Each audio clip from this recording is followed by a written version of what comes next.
Welcome to focus. Hyderabad, Secunderabad, Cyberabad ఇప్పుడు future city. Bhagyanagaram విస్తరించుకుంటూ మహానగరంలా మారిపోయింది. ఇప్పుడు భవిష్యత్తు అవసరాల కోసం మరింత ప్రణాళికాబద్ధంగా కొత్త నగరం సిద్ధమవుతోంది. గ్రీన్ సిటీగా, పెట్టుబడులకు కేర్ ఆఫ్ గా, ఉపాధి కల్పించే కల్పతరువుగా మార్చాలని ప్రభుత్వం ప్లాన్ చేస్తోంది. ఇందుకోసం వడివడిగా ముందుకు వెళ్తోంది. ఈ ఫోర్త్ సిటీ అడుగులు ఎంతవరకు ముందుకు పడ్డాయి? ఎప్పట్లోగా పూర్తవుతుంది? ఎదురయ్యే ఆటంకాలేంటి? ఇవాల్టి ఫోకస్ లో చూద్దాం. హైదరాబాద్ తెలంగాణకి అక్షయ పాత్ర.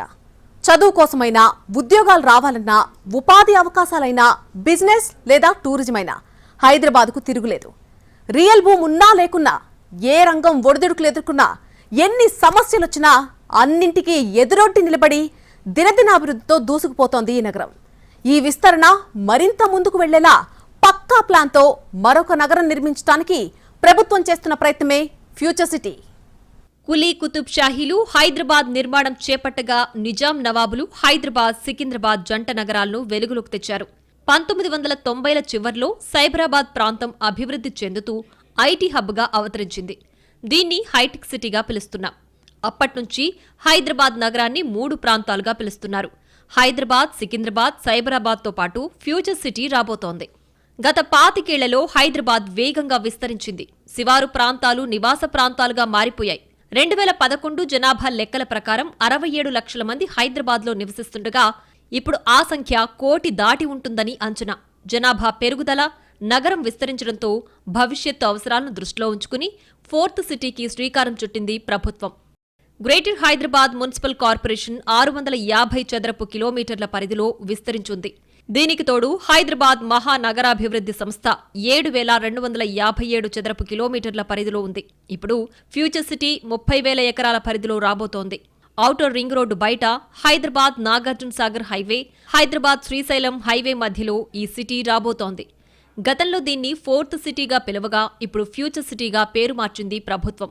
హైదరాబాద్, సికింద్రాబాద్ పాత నగరాలు కాగా సైబరాబాద్ ఐటీ హబ్ అయింది. ఇక ఫ్యూచర్ సిటీ ప్రత్యేకత ఏంటంటే ఇది ప్లాన్ ప్రకారం తయారయ్యే నగరం. వివిధ జోన్లుగా విభజించి ఏ ప్రాంతంలో ఏ ఉండాలి, ఎక్కడ ఏ ఇండస్ట్రీలుండాలి, ఎక్కడ ఎడ్యుకేషన్, స్పోర్ట్స్ హబ్బులుండాలనేవి ప్రణాళిక ప్రకారం రూపొందుతాయి. ఇప్పటికే ఫ్యూచర్ సిటీలో గ్రీన్ఫీల్డ్ హైవే నిర్మాణానికి ప్రతిపాదనలు సిద్ధం చేసింది. మెట్రో రైలు మార్గాన్ని సైతం భారత్ ఫ్యూచర్ సిటీ లోపలి వరకు నిర్మించేందుకు హైదరాబాద్ మెట్రో రైలు సంస్థ సర్వే చేపట్టి సమగ్ర ప్రాజెక్టు నివేదికను రూపొందించింది. శంషాబాద్ అంతర్జాతీయ విమానాశ్రయం నుంచి ఔటర్ రింగ్ రోడ్డు మీదుగా, కొంగరకలాన్ ఎగ్జిట్ నుంచి రంగారెడ్డి జిల్లా కలెక్టరేట్ మీదుగా మీర్ఖాన్ పేట్ వరకు సుమారు 39.6 కిలోమీటర్ల మేర మెట్రో రైలు మార్గాన్ని నిర్మించేందుకు డీపీఆర్ను హైదరాబాద్ మెట్రో రైలు సంస్థ సిద్ధం చేసింది. Multi modal connectivity, bus, metro rail సౌకర్యాలు సమకూర్చేలా ప్రణాళిక రచించింది ప్రభుత్వం. అంతర్జాతీయ నగరాలకు ధీటుగా ఫ్యూచర్ సిటీని నిర్మిస్తామని ప్రకటించిన ప్రభుత్వం ఇందులో అన్ని వనరులు, సౌకర్యాలు ఉండేలా ఏర్పాట్లు చేస్తోంది. అన్ని వర్గాల వారు ఇక్కడ జీవించేలా ప్రణాళికలు రూపొందిస్తోంది. ఇప్పటికే మలక్పేటలో 150 ఎకరాల్లో ఉన్న హైదరాబాద్ రేస్ క్లబ్ను ఇక్కడకు తరలించే ఏర్పాట్లు మొదలుపెట్టింది. అలాగే ప్రపంచ స్థాయి గోల్ఫ్ క్లబ్ నిర్మించేందుకు 250 ఎకరాలు కేటాయించాలని నిర్ణయించింది. ఇక్కడ పలు అంతర్జాతీయ సంస్థలు తమ కార్యకలాపాలను ప్రారంభించే అవకాశం ఉండడంతో ఇందులో పనిచేసే ఉన్నత శ్రేణి ఉద్యోగులు, వ్యాపారవేత్తల అభిరుచులకు అనుగుణంగా బిలియనీర్ల క్లబ్ను ఏర్పాటు చేయనున్నారు. బీసీసీఐ కూడా ఇక్కడ అతిపెద్ద స్టేడియం నిర్మించేందుకు ముందుకొచ్చింది. ఇక్కడ కంపెనీలు పెట్టేందుకు పలు సంస్థలు ఆసక్తిగా ఉన్నాయని అధికారులు చెబుతున్నారు. అమెరికాలోని వరల్డ్ ట్రేడ్ సెంటర్ తరహాలో వాణిజ్య కేంద్రాన్ని నిర్మించేందుకు వరల్డ్ ట్రేడ్ ప్రతినిధులు ముందుకొచ్చారు. ఈ మేరకు ఇటీవల స్థల పరిశీలనకొచ్చిన అసోసియేషన్ ప్రతినిధులు 70 ఎకరాలు కేటాయించాలని కోరనట్లు తెలిసింది. ఫ్యూచర్ సిటీకి అవసరమైన తాగునీటిని కృష్ణానది నుంచి తరలించనున్నారు. అలాగే ఇక్కడ 1000 ఎకరాల్లోని పార్కులు, రోడ్లకు ఇరువైపులా ఉండే మొక్కల కోసం మూసీ నీటిని శుద్ధి చేసి వినియోగించాలని నిర్ణయించారు. మూసీ నీటిని తరలించేందుకు గ్రీన్ఫీల్డ్ రోడ్డు పక్క నుంచే ప్రత్యేక పైప్ లైన్ ఏర్పాటు చేస్తున్నారు. ఫ్యూచర్ సిటీ అభివృద్ధి కోసం ప్రత్యేక అథారిటీ ఏర్పాటుకు ఇటీవల రాష్ట్ర మంత్రివర్గం ఆమోదం తెలిపింది. ఈ ప్రాంతాన్ని ప్రణాళికాబద్ధంగా అభివృద్ధి చేసేందుకు ఫ్యూచర్ సిటీ డెవలప్మెంట్ అథారిటీ పరిధిలోకొచ్చే 74 గ్రామ పంచాయతీల్లోని వనరులపై ప్రభుత్వం లెక్కలు తీసింది. మొత్తం 765.28 చదరపు కిలోమీటర్ల పరిధిలోని 1.80 లక్షల ఎకరాల్లో అభివృద్ధి పనుల కోసం మాస్టర్ ప్లాన్ను సిద్ధం చేస్తున్నారు. 7 మండలాల పరిధిలోని 74 గ్రామాల్లో 2011 జనాభా లెక్కల ప్రకారం 1.30 లక్షల జనాభా ఉండగా ఇప్పుడు 2 లక్షలకు పైనే ఉంటుందని అంచనా.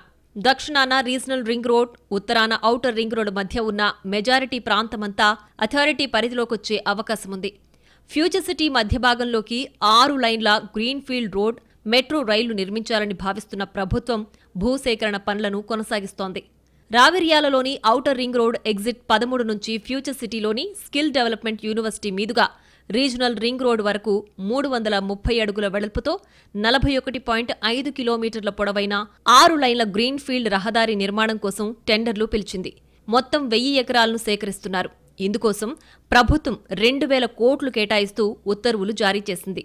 అథారిటీకి అవసరమైన సిబ్బంది నియామకాలు త్వరలో చేపట్టనుంది.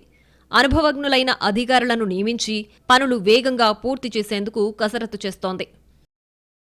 ఏ సిటీ ఉన్నా, బాంబే ఉన్నా, ఢిల్లీ ఉన్నా, అంటే అన్ప్లాన్డ్గా నాలుగో దేశాల్లో ఇట్లా పెరిగిపోతూ ఉంది అనమాట. సో ఎన్నో సంవత్సరాల నుంచి, దశాబ్దాల నుంచి మేధావులు చెప్తూ ఉంటారు దట్ ఒక ప్లాంట్ సిటీగా మనము కొత్త సిటీస్ ఏదైనా వస్తూ ఉంటే వాటిని నిర్మించాలి. గతంలో కూడా చాలాసార్లు ఈ శాటిలైట్ టౌన్షిప్ దీనికి ఒక మంచి ప్రత్యామ్నాయంగా ఉంటుంది అనే ఆలోచన ఉండింది. కానీ వాస్తవంగా ఎక్కడో కూడా అంత ప్రణాళిక పరంగా మంచిగా శాటిలైట్ టౌన్షిప్ నిర్మాణం జరగలేదు. దాని వెనుక ఇంకొక ముఖ్యమైన కారణం ఏముంటుంది అంటే ఆ శాటిలైట్ టౌన్షిప్ ఎక్కడైనా ఆలోచిస్తూ ఉంటే ముఖ్యమైన పట్టణంకి దగ్గరలో ఉండాలి. మీరు ముఖ్యమైన పట్టణం నుంచి 100 కిలోమీటర్ దూరం, 200 కిలోమీటర్ దూరం శాటిలైట్ టౌన్షిప్ నిర్మిస్తూ ఉంటే అక్కడ పెద్దగా ఎవరికి వెళ్ళే ఆసక్తి ఉండదు. హైదరాబాద్ భవిష్యత్తు రూపురేఖలు మార్చే విధంగా ఆర్థిక, వాణిజ్య రంగాలకు కేంద్రంగా ఫ్యూచర్ సిటీని తీర్చిదిద్దనున్నారు. అంతర్జాతీయ స్థాయి ప్రమాణాలతో నిర్మాణ పనులు చేపట్టనున్నట్లు ప్రభుత్వం చెబుతోంది. ఇప్పటికే సేకరించిన భూమికి మరికొంత కలిపి 15,000 ఎకరాల్లో స్పెషల్ ఎకనామిక్ జోన్ ఏర్పాటు చేయనున్నారు. అన్ని విధాల రవాణా సౌకర్యాలు కల్పిస్తున్న ఫ్యూచర్ సిటీలో ఆతిథ్య రంగానికి పెద్దపీట వేయనున్నారు. స్పెషల్ ఎకనామిక్ జోన్కు సమీపంలోనే రిక్రియేషన్, జనావాసాల జోన్లు ఏర్పాటు చేయాలని భావిస్తున్నారు. దేశంలోని ప్రముఖ క్లబ్లతో పాటు అంతర్జాతీయంగా ఆతిథ్య రంగంలో పేరున్న సంస్థలకు ఇక్కడ భూ కేటాయింపులు చేయనున్నారు. హైదరాబాద్లోని ఓ ప్రముఖ రిక్రియేషన్ క్లబ్ నిర్వాహకులు సైతం ఇక్కడ భూమి కేటాయించాలని ప్రభుత్వాన్ని కోరారని అధికారులు చెబుతున్నారు. క్లబ్తో పాటు తమ సొసైటీకి భూమి కేటాయిస్తే శరవేగంగా నిర్మాణాలు చేపడతామని హామీ ఇచ్చినట్లు స్పష్టం చేశారు. ఇక్కడ ప్రత్యేకంగా పోలీస్ కమిషనరేట్ ఏర్పాటు చేయనున్నట్లు తెలిసింది. హైదరాబాద్లో ఉండి వెళ్లిన వాళ్లు మరో చోట ఉండేందుకు ఇబ్బంది పడతారు. అనుకూలమైన వాతావరణం, అక్కును చేర్చుకునే గుణం ఈ నగరం సొంతం. దేశంలోని ఇతర నగరాల కంటే హైదరాబాద్ను మరో మెట్టెక్కించేలా రేవంత్ రెడ్డి సర్కార్ ఫోర్త్ సిటీకి శ్రీకారం చుట్టింది. మరి బృహత్ ప్రాజెక్ట్ సమగ్ర స్వరూపమేంటి? అది పూర్తయితే హైదరాబాద్, తెలంగాణకు ఎలాంటి ప్రయోజనాలు అందనున్నాయి? దేశంలోని అన్ని మెట్రో నగరాలతో పోల్చితే ఐటీలో హైదరాబాద్ అగ్రగామిగా ఉంది. అమెజాన్, గూగుల్, ఫేస్బుక్ సహా అనేక మల్టీనేషనల్ కంపెనీలు హైదరాబాద్ కేంద్రంగా పనిచేస్తున్నాయి. స్టార్టప్ హబ్గా కూడా నగరం ఎదుగుతోంది. దీనికి కారణం నగరంలో ఉన్న భద్రమైన, సౌకర్యవంతమైన పరిస్థితులే. 16వ శతాబ్దంలో 3.5 చదరపు కిలోమీటర్లు ఉన్న నగర విస్తీర్ణం ఇప్పుడు 7,228 చదరపు కిలోమీటర్ల వైశాల్యానికి విస్తరించింది. ఇక ఫ్యూచర్ సిటీతో ఈ విస్తరణ మరో లెవెల్కు వెళ్లనుంది. ఫ్యూచర్ సిటీ కోసం డెవలప్మెంట్ అథారిటీని ఏర్పాటు చేసింది ప్రభుత్వం. 7 మండలాల పరిధిలో 56 గ్రామాలను హైదరాబాద్ మెట్రోపాలిటన్ డెవలప్మెంట్ ఏరియా నుంచి మినహాయించి ఫ్యూచర్ సిటీ డెవలప్మెంట్ అథారిటీ కిందకు తీసుకొస్తూ నోటిఫికేషన్ ఇచ్చింది. ఈ అథారిటీకి బడ్జెట్లో 4,701.92 కోట్లు కేటాయించింది ప్రభుత్వం. నెట్ జీరో సిటీగా దీన్ని సిద్ధం చేయాలనేది ప్రభుత్వం ఆలోచన. అంటే కాలుష్య రహితంగా ఉండాలనే లక్ష్యం. ఓఆర్ఆర్ నుంచి మహేశ్వరం, ఇబ్రహీంపట్నం, కందుకూరు, యాచారం, కడ్తాల్, ఆమనగల్లు మండలాల మీదుగా గ్రీన్ఫీల్డ్ రహదారి నిర్మించనున్నారు. ఈ మండలాల పరిధిలోని మొత్తం 26 గ్రామాల మీదుగా రోడ్డు ఏర్పాటు కానుంది. రంగారెడ్డి జిల్లా మరో కొత్త నగరానికి కేర్ ఆఫ్ అడ్రస్గా మారనుంది. జిల్లాలోని బెంగరికంచ, ముచ్చర్లలో ఫోర్త్ సిటీ ఏర్పాటుకు ప్రక్రియ మొదలైంది. ప్రస్తుతం కొండలు, గుట్టలతో ఉన్న భూములు భవిష్యత్తులో విదేశీ కంపెనీలతో దర్శనమివ్వనున్నాయి. హైదరాబాద్, సికింద్రాబాద్, సైబరాబాద్ ఈ 3 సిటీలతో పాటు మరొక సిటీ రాబోతుంది, అదే 4th సిటీ. ప్రస్తుతం మన 4th సిటీ దగ్గర ఉన్నాం. 4th సిటీకి సంబంధించి గత సంవత్సరం రాష్ట్ర ముఖ్యమంత్రి రేవంత్ రెడ్డితో పాటుగా పలువురు మంత్రులంతా కూడా ఇక్కడికి హాజరై ఒక కొత్త నగరాన్ని నెలకొల్పేందుకు ప్రయత్నాలు అయితే చేస్తున్నారు. ఇక్కడ రంగారెడ్డి జిల్లా కొత్తూరు పరిసర ప్రాంతాల్లో ఇక్కడ ఉన్న ఈ ల్యాండ్స్ ఏవైతే ఉన్నాయో ఆ ల్యాండ్స్ అన్నింటినీ కూడా రాబోయే రోజుల్లో పూర్తి స్థాయిలో అభివృద్ధి చేస్తామని చెప్పేసి అయితే తెలంగాణ ప్రభుత్వం చెప్తుంది. అందులో భాగంగానే ఇక్కడ అనేక రకాల బహుళజాతి కంపెనీలను తీసుకొచ్చి ఇక్కడ ఉన్న అంటే ఈ రాష్ట్ర ప్రజలకు కావచ్చు, అదేవిధంగా ఇక్కడ ఉన్న నిరుద్యోగులు ఎవరైతే ఉన్నారో వారందరికీ కూడా ఉపాధి కల్పిస్తామని చెప్పేసి తెలంగాణ ప్రభుత్వం చెప్తుంది. అయితే గత సంవత్సరం ముఖ్యమంత్రి రేవంత్ రెడ్డి చెప్పిన విధంగానే ఇక్కడ ఈ ప్రాంతంలోనే యంగ్ ఇండియా స్కిల్ యూనివర్సిటీని ఒకటి ఏర్పాటు చేయడం జరిగింది. ఆ స్కిల్ యూనివర్సిటీకి సంబంధించిన ఏర్పాట్లు అయితే జరుగుతూనే ఉన్నాయి. ఇక్కడ మనకు కనిపిస్తున్న ఈ ప్రాంతం ఏదైతే ఉందో ఇది రంగారెడ్డి జిల్లా కొత్తూరు దగ్గరలోని బేగర్కంచె గ్రామము. బేగర్కంచె గ్రామానికి సమీపంలోనే ఇక్కడ ఉన్న ఈ ల్యాండ్ ఏదైతే ఉందో ఈ ల్యాండ్లోనే యంగ్ ఇండియా స్కిల్ యూనివర్సిటీ నిర్మాణం జరుగుతుంది. అందుకు సంబంధించిన పనులు కూడా శరవేగంగా జరుగుతున్నాయని కూడా చెప్పవచ్చు. ఈ యంగ్ ఇండియా స్కిల్ యూనివర్సిటీ కాకుండా ఇతర బహుళజాతి కంపెనీలు, విదేశీకి సంబంధించిన కంపెనీలు ఏవైతే ఉన్నాయో వాటన్నిటిని కూడా ఇక్కడే నెలకొల్పుతామని చెప్పేసి అయితే చెప్తున్నారు.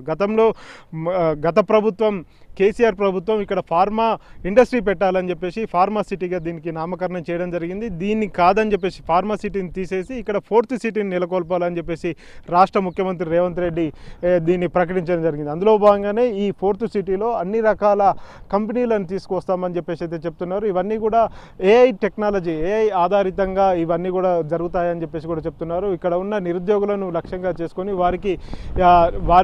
వారికి స్కిల్స్ అంటే నైపుణ్యాన్ని పెంపొందించే విధంగా ఇవన్నీ కూడా దోహదపడతాయని అయితే చెప్తున్నారు. ఇంకా క్షేత్రస్థాయిలో ఏమేమి తెలంగాణ ప్రభుత్వం తీసుకురాబోతుందనే విషయాన్ని తెలుసుకునే ప్రయత్నం అయితే చేద్దాం. ఈ బేగర్కంచెతో పాటుగా వివిధ మండలాల్లో ఏ విధంగా ఏ కంపెనీలు రాబోతున్నాయో తెలుసుకునే ప్రయత్నం అయితే చేద్దాం. భారత ఫ్యూచర్ సిటీ కోసం భూములు కోల్పోయిన రైతులకు ప్రభుత్వం మరో ప్రాంతంలో నివాస స్థలాలు అందివ్వనుంది. ఫ్యూచర్ సిటీలో సుమారు 500 ఎకరాల్లో ప్లాట్లు వేసి నిర్వాసితులకు ఇవ్వనుంది. కొత్త నగర నిర్మాణానికి భూములిచ్చే రైతులకు నష్టపరిహారం నగదు రూపంలో ఇవ్వడంతో పాటు భూమిని ఇవ్వనున్నారు.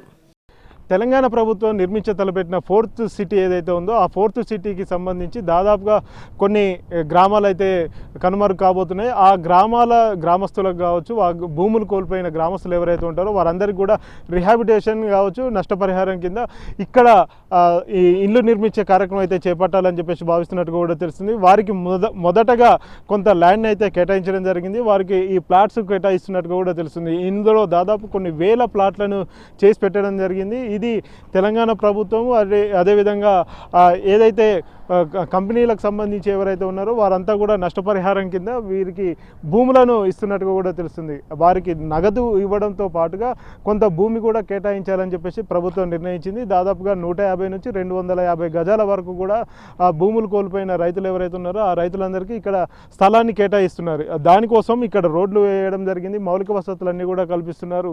అందులో భాగంగానే రోడ్లు వేశారు, అదేవిధంగా కరెంటు పోల్స్ పెట్టారు. మరొక వైపు అక్కడ అండర్ గ్రౌండ్ డ్రైనేజీ ఏర్పాట్లు చేశారు. మంచినీటి వసతిని కూడా ఏర్పాటు చేసిన పరిస్థితి అయితే కనిపిస్తుంది. ఈ చుట్టుపక్కల గ్రామాలు ఏవైతే ఉన్నాయో దాదాపుగా 30 నుంచి 32 గ్రామాలు ఎఫెక్ట్ అవుతున్నాయని చెప్పేసి అయితే తెలుస్తుంది. అందులో పూర్తి స్థాయిలో ఎవరైతే ఎఫెక్ట్ అవుతున్నారో, ఎవరైతే భూమిని కోల్పోతున్నారో ఆ భూములు కోల్పోతున్న రైతులు ఎవరైతే ఉన్నారో వారందరికీ కూడా ఇక్కడనే ప్లాట్లు కేటాయించడం జరిగింది. ఈ ప్లాట్లన్నింటినీ కూడా పూర్తి స్థాయిలో అందుబాటులోకి తీసుకొచ్చే ప్రయత్నం అయితే చేస్తున్నారు. ఎప్పుడైతే ఈ 4th సిటీ ఇంకా అభివృద్ధి చెందుతుందో అప్పటి వరకు ఇంకా పూర్తి స్థాయిలో ఇక్కడ నిర్మాణాలు అయితే కొనసాగుతాయి. ఇప్పటికే స్కిల్ యూనివర్సిటీతో పాటుగా పలు ప్రైవేట్ కంపెనీలు ఇప్పటికే ఎస్టాబ్లిష్మెంట్ ప్రారంభించాయి. కొన్ని పనులు కూడా ప్రారంభ దశలోనే ఉన్నాయి. మరికొద్ది రోజుల్లోనే ఇందుకు సంబంధించిన పనులన్నీ కూడా పూర్తి అవుతాయని చెప్పేసి తెలుస్తున్నారు. ఇక్కడ కేటాయించిన స్థలానికి సంబంధించి కూడా ఆయా భూములు కోల్పోతున్న రైతులు ఎవరైతే ఉన్నారో వారు కొంత సంతోషం వ్యక్తం చేస్తున్నారు. ఎందుకంటే రాబోయే రోజుల్లో ఇక్కడ కూడా పూర్తి స్థాయిలో డెవలప్మెంట్ అవుతుంది. ఇది కూడా మళ్ళీ హైదరాబాద్ లాంటి ఒక నగరం ఇక్కడ అభివృద్ధి చెందుతుంది కాబట్టి ఆ నగరం నడిబొడ్డున తాము ఉండేందుకు బాగుంటుంది అని చెప్పేసి కూడా రైతులు చెప్తున్న పరిస్థితి కనిపిస్తుంది. రాబోయే 2 ఏళ్లలో భారత్ ఫ్యూచర్ సిటీ రూపురేఖలు మారబోతున్నాయి. 30,000 ఎకరాలను 10 జోన్లుగా విభజించి అన్ని హంగులతో సిటీని రూపొందిస్తున్నారు. చదువు, ఆటలు, నైపుణ్య శిక్షణతో పాటు రిక్రియేషన్ క్లబ్లు, శాటిలైట్ టౌన్షిప్స్ ఏర్పాటు చేసి దేశానికే ఆదర్శంగా తీర్చిదిద్దుతామంటోంది ప్రభుత్వం. ఆ మాస్టర్ ప్లాన్లో మొత్తం 30,000 ఎకరాలు ఉంది. 15,000 మనకు గవర్నమెంట్ ఆధ్వర్యంలో ఉన్నటువంటి ల్యాండ్స్ ఉన్నాయి, 15,000 మనకు ఫారెస్ట్ భూమి ఉంది. సో రెండుటిని కలిపి 30,000 ఎకరాలు టౌన్షిప్గా మేము ఇట్లా ప్రణాళిక వేస్తున్నాము. సో ఈ 30,000 ఎకరాలకి సంబంధించిన 10 జోన్స్ ఏర్పాటు చేయడం జరిగింది. సో జోన్స్ ఎట్లా ఉంది అంటే కొన్ని జోన్స్లో ఇంకా మ్యానుఫ్యాక్చరింగ్ జరుగుతుంది. ఇది ఫార్మా దృష్టితో గతంలో తీసుకోవడం జరుగుతుంది. సో 2 జోన్స్లో ఫార్మా మ్యానుఫ్యాక్చరింగ్ ఉంటుంది, కానీ పొల్యూషన్ రహితంగా ఫార్మా ఉంటుంది, గ్రీన్ ఫార్మా అంటారు. అంటే బయోటెక్నాలజీ, ఫార్ములేషన్స్, R&D ఇట్లాంటివి ఉంటాయి. కొన్ని ఇండస్ట్రియల్ క్లస్టర్స్లో మనకు ఎలక్ట్రిక్ వెహికల్స్, ఫర్నిచర్. ఒక జోన్లో మన జాపనీస్ కంపెనీ, ఇటీవల గారు ముఖ్యమంత్రి గారు జపాన్కి వెళ్ళేటప్పుడు జాపనీస్ కంపెనీని పిలిస్తే వాళ్ళు చెప్పారు, మేమే అందరూ కలిపి ఒక క్లస్టర్గా అక్కడ వస్తాము. సో ఒక ఏరియాలో జాపనీస్ కంపెనీస్ కోసం ఒక పార్క్ ఏర్పాటు చేయడం జరుగుతుంది, తైవానీస్ కోసం ఒక పార్క్ ఏర్పాటు చేయడం జరుగుతుంది. బట్ మిగతా జోన్స్ చూస్తే అందులో ఉన్నటువంటి ఆలోచనలు చాలా ముందు చూపుతో కూడిన ఆలోచనలు, చాలా ప్రణాళికాబద్ధంగా ఉన్నటువంటి ఆలోచనలు. హైదరాబాద్లో ఎన్నో మార్పులు శరవేగంగా జరిగాయి. ఐటీ, ఫార్మా ఇండస్ట్రీస్ కి కేర్ ఆఫ్ అడ్రస్ గా ఉన్న హైదరాబాద్ ను భవిష్యత్తులో ఆర్టిఫిషియల్ ఇంటెలిజెన్స్ హబ్ గా చేయడానికి ప్లాన్లు రెడీ అయ్యాయి. అది కూడా సాకారమైతే హైదరాబాద్ ఫ్యూచర్ సిటీ అనే ట్యాగ్ లైన్ ను పదిలం చేసుకునే అవకాశాలున్నాయి. ఓ పక్క ఘనమైన చారిత్రక వారసత్వాన్ని కాపాడుకుంటూనే అంతర్జాతీయ స్థాయి హంగులు కూడా అందిపుచ్చుకుంటోంది హైదరాబాద్. ఈ అనుకూలతలే హైదరాబాద్ ను పెట్టుబడుల పరంగా తిరుగులేని స్థాయిలో నిలబెడుతున్నాయి. హైదరాబాద్ కు ఫ్యూచర్ సిటీ గేమ్ చేంజర్ అవుతుందా? అభివృద్ధిలో మరింత ఎత్తుకు ఎదగబోతోందా? ఏ కంపెనీలు పెట్టుబడులు పెట్టబోతున్నాయి? భూసేకరణపై రైతులు ఏమంటున్నారు? భూమి ఇచ్చిన రైతులను ప్రభుత్వం ఏ విధంగా ఆదుకుంటుంది? ఎప్పట్లోగా ఫ్యూచర్ సిటీ పూర్తి చేయాలని టార్గెట్గా పెట్టుకుంది. ఏ భారీ ప్రాజెక్ట్ అయినా పూర్తి కావాలంటే మొదట పరిష్కరించాల్సిన సమస్య భూసేకరణ. అలాంటిది ఒక కొత్త నగరం నిర్మించాలంటే ఈ తొలి అడుగును మరింత సమర్థవంతంగా వేయాలి. రైతులను ఒప్పించి వారికి ఆమోదయోగ్యమైన పరిహారం ఇచ్చి ముందుకు వెళ్లాలి. ఫ్యూచర్ సిటీ నిర్మాణం కోసం ఇప్పటికే ప్రభుత్వం 13,973 ఎకరాల భూమిని సిద్ధం చేసింది. దీనికి అదనంగా 16,000 ఎకరాలకు పైగా భూమిని ల్యాండ్ పూలింగ్ ద్వారా సేకరించాలని నిర్ణయించింది. మొత్తంగా 30,000 ఎకరాల్లో ఫ్యూచర్ సిటీని ఏర్పాటు చేయనుంది. ప్రస్తుతం రైతుల నుంచి భూమి సేకరించే పనిలో ప్రభుత్వం నిమగ్నమైంది. ఫ్యూచర్ సిటీ డెవలప్మెంట్ అథారిటీ పరిధిలోని 74 పంచాయతీల్లోని భూములు సేకరించేందుకు సర్వే కూడా చేపట్టింది. ఆమనగల్ మండలంలోని కోనాపూర్, రామనూతల గ్రామాలు, ఇబ్రహీంపట్నం మండలంలోని కప్పా పహాడ్, పోచారం, తుర్కగూడ, ఎలిమినేడు, తులేకనాల్ గ్రామాలు, కట్టాల్ మండలంలోని చేరికొండ, పల్లె చెల్కతండ, కట్తాల్, అనంసపల్లి, గంగుమర్ల తండ, గొండ్రిగాని బోడుతండ, మైసిగండి, గడ్డిమీద తండ, పెద్దవేములోని బావితండ, కర్కల్ పహాడ్, నార్లకొండ తండ, గోవిందాయిపల్లి, ముద్విన్, ఎక్వాయిపల్లి, మర్రిపల్లి గ్రామాల్లో భూసేకరణ చేయనుంది.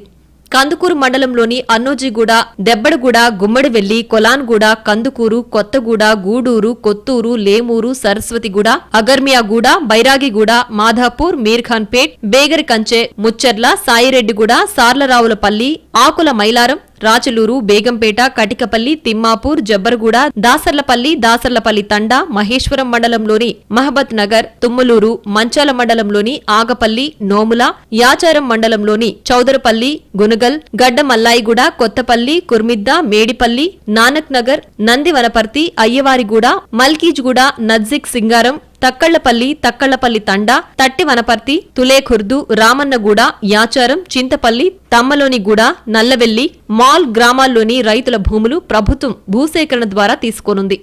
ఈ విషయంలో ఫోర్స్డ్ రావడం వల్ల ప్రజలు కూడా హర్షం వ్యక్తం చేస్తున్నారు.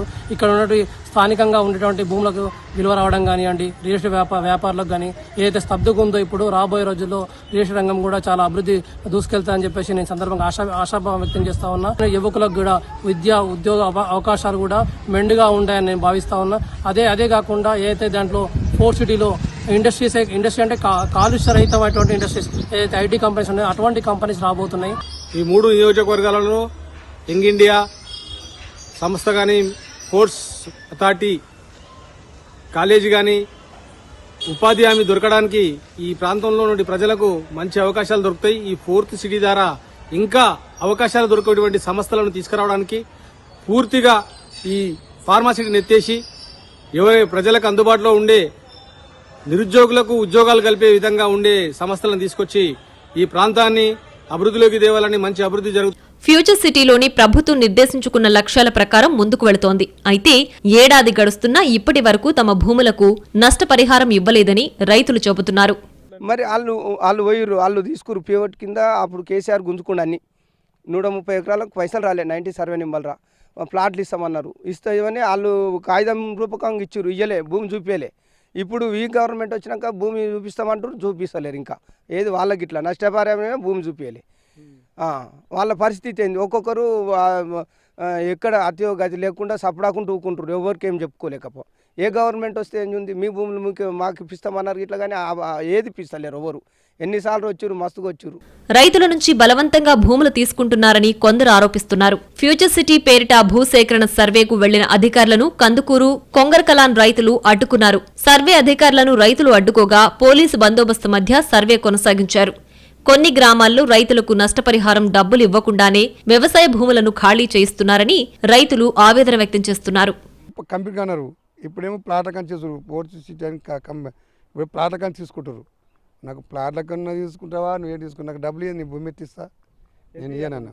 ఎంత అడుగుతున్నావు ఎకరానికి? ఎకరకు ఆడేమో సారు, అది మొత్తం 20 లక్షలు సారు, 20 లక్షలు ఇస్తారు. మొత్తం ఎకరా 15 గుంటలకు 27 లక్షలు ఇస్తారు నాకు. అంటే గిట్ట ఇప్పుడు ఒక ప్లాట్ రాదు నాకెందుకు ఇవి, నేనైనా కానీ నేను ఇయ్యనన్నందుకు నువ్వు ఇయ్యననే పెట్టినా కానీ ఇస్తాను పెట్టలేదు. అలా అంటే అవార్డు పాస్ అయిపోయింది, నువ్వే నాకు ఇచ్చేదాము ఆయనట్టు. అయితే రైతులకు మెరుగైన పరిహారం ప్రకటించామని ప్రభుత్వం చెబుతోంది. రైతులకు ఏమైనా సమస్యలుంటే వాటిని వెంటనే పరిష్కరిస్తామంటున్నారు అధికారులు. వాళ్ళ భూమి రేట్ కంటే కూడా 3 సార్లు ఎక్కువ రేట్ పెంచి ఇవ్వడం జరుగుతూ ఉంది. ఒక ఎకరానికి తగినట్టుగా వాళ్ళకి అక్కడ హౌసింగ్ ప్లాట్స్ ఇవ్వడం జరుగుతూ ఉంది. ఆ హౌసింగ్ కాలనీలో కూడా మంచి రోడ్స్, లేఅవుట్, స్ట్రీట్ లైట్, అంటే చాలా నీట్గా ఉన్నటువంటి కాలనీ. మళ్ళీ అది ఏదో బస్తీగా స్లమ్గా మారిపోవాలి అట్లాంటి అసలు లేకుండా ఒక మిడిల్ క్లాస్ కాలనీస్ ఎట్లా ఉంటాయి అట్లాంటి కాలనీ, దాంట్లోనే స్కూల్, పిహెచ్సి, స్కిల్లింగ్ సెంటర్, అందుబాటులోనే కంపెనీస్, అందులోనే వాళ్ళకి జాబ్ భద్రత. సో ఇట్లాంటి డీల్ నేను అంటే అంతకంటే మించి ఎవరైనా ఆశిస్తూ ఉంటే నేనేం చెప్పలేను. ఫ్యూచర్ సిటీ నిర్మాణం జరిగితే వచ్చే 10 ఏళ్లలో ముఖ చిత్రమే మారిపోతుంది. రియల్ ఎస్టేట్ ప్రస్తుతం మందగమనంలో ఉన్నప్పటికీ దాంతో సంబంధం లేకుండా హైదరాబాద్ అభివృద్ధి అవుతోంది. కేవలం రియల్ ఎస్టేట్ పై మాత్రమే ఆధారపడి ఈ సిటీ ఎదగట్లేదు. ఢిల్లీ నుంచి ఇటీవల 8,000 కుటుంబాలు హైదరాబాద్కు షిఫ్ట్ అయిపోయాయి. అక్కడ కాలుష్యం, అధిక జనాభా తట్టుకోలేక హైదరాబాద్లో సెటిల్ అవుతున్నారు. దేశంలో ఎక్కువ కొత్త వాహనాలతో పాటు లగ్జరీ కార్లను హైదరాబాదీలు కొనుగోలు చేస్తున్నారు. హైదరాబాద్ ఎదుగుదలకు తిరుగులేదని చెప్పడానికి ఇవే నిదర్శనం.